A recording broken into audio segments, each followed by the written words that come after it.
ఆస్ట్రేలియాలోని సిడ్నీలో ఉగ్రదాడికి పాల్పడిన సాజిద్ అక్రమ్, అతని కుమారుడు నవీద్ మూలాలు హైదరాబాద్లో ఉన్నట్లు అక్కడి అధికారులు తెలిపారు. ఈ మేరకు భారత అధికారులను ఆస్ట్రేలియా సంప్రదించగా కీలక విషయాలు వెలుగులోకి వచ్చాయి. హైదరాబాద్లోని ఓ డిగ్రీ కాలేజీలో బీకాం చేసిన సాజిద్ 1998లో ఉద్యోగాన్వేషణలో భాగంగా ఆస్ట్రేలియా వలస వెళ్లినట్లు తెలంగాణ పోలీసులు తెలిపారు. నవంబర్లో నిందితులు ఇద్దరు ఫిలిప్పీన్స్కు వెళ్లి సైనిక శైలి శిక్షణ తీసుకున్నట్లు అంతర్జాతీయ మీడియా పేర్కొంది. ఫిలిప్పీన్స్కు వెళ్లేందుకు సాజిద్ భారత పాస్పోర్టును వినియోగించినట్లు నిఘా వర్గాలు గుర్తించాయి. ఆస్ట్రేలియాలోని సిడ్నీ బాండీ బీచ్ వద్ద జరిగిన ఉగ్రవాద దాడిలో కీలక విషయాలు వెల్లడవుతున్నాయి. కాల్పులు జరిపిన సాజిద్ అక్రమ్ వద్ద భారత పాస్పోర్టు ఉన్నట్లు ఆస్ట్రేలియా అధికారులు వెల్లడించారు. సాజిద్ అక్రమ్ హైదరాబాద్ నుంచి పాస్పోర్టు పొందినట్లు గుర్తించారు. సాజిద్ మూలాలు హైదరాబాద్లోనే ఉన్నట్లు తెలిపారు. ఈ మేరకు భారత అధికారులను ఆస్ట్రేలియా అధికారులు సంప్రదించారు. హైదరాబాద్లోని ఓ డిగ్రీ కాలేజీలో సాజిద్ బీకాం చేసినట్లు తెలంగాణ పోలీసులు వెల్లడించారు. 1998లో ఉద్యోగ అన్వేషణలో భాగంగా సాజిద్ ఆస్ట్రేలియా వలస వెళ్లినట్లు పేర్కొన్నారు. అక్కడ యూరప్ సంతతికి చెందిన వెనెరా గ్రోసోను పెళ్లి చేసుకుని స్థిరపడినట్లు వివరించారు. సాజిద్కు కుమారుడు, కుమార్తె ఉన్నట్లు తెలిపారు. ఉగ్రదాడిలో మరో నిందితుడిగా ఉన్న సాజిద్ కుమారుడు నవీద్తో పాటు సాజిద్ కుమార్తె సైతం ఆస్ట్రేలియాలోనే జన్మించినట్లు వెల్లడించారు.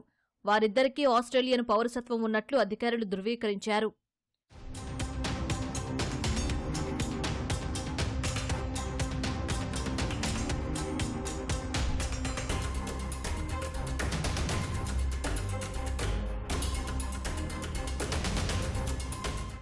సాజిద్ హైదరాబాద్లోని తన బంధువులతో అంతంత మాత్రమే సంబంధాలు కొనసాగించినట్లు తెలంగాణ డీజీపీ కార్యాలయం తెలిపింది. గత 27 ఏళ్లలో సాజిద్ 6 సార్లు మాత్రమే హైదరాబాద్కు వచ్చాడని, చివరిసారిగా 2022లో వచ్చినట్లు వివరించింది. కుటుంబం, ఆస్తిపరమైన వ్యవహారాల వల్ల హైదరాబాద్లోని తన తల్లిదండ్రులను సాజిద్ కలిసినట్లు తెలంగాణ పోలీసులు పేర్కొన్నారు. తండ్రి మృతి చెందిన సాజిద్ హైదరాబాద్కు రాలేదని అతని కుటుంబ సభ్యులు తెలిపారు. సాజిద్కు ఉగ్రవాద భావజాలం ఉన్నట్లు తమకు తెలియదని వెల్లడించారు. సాజిద్, అతని కుమారుడు నవీద్కు హైదరాబాద్లోని కుటుంబీకులతో ఎలాంటి సంబంధాలు లేవని తెలంగాణ పోలీసులు తెలిపారు. భారత్లో ఉన్నప్పుడు సాజిద్ నేరాలకు పాల్పడినట్లు ఎలాంటి రికార్డులు తమ వద్ద లేవని వివరించారు. నిందితుడు సాజిద్ వివరాలను భారత ప్రభుత్వం సహా తెలంగాణ పోలీసులతో ఆస్ట్రేలియన్ అధికారులు పంచుకున్నారు. సాజిద్కు సంబంధించిన మరిన్ని వివరాల కోసం కేంద్ర, తెలంగాణ నిఘా వర్గాలు ఆరా తీస్తున్నాయి.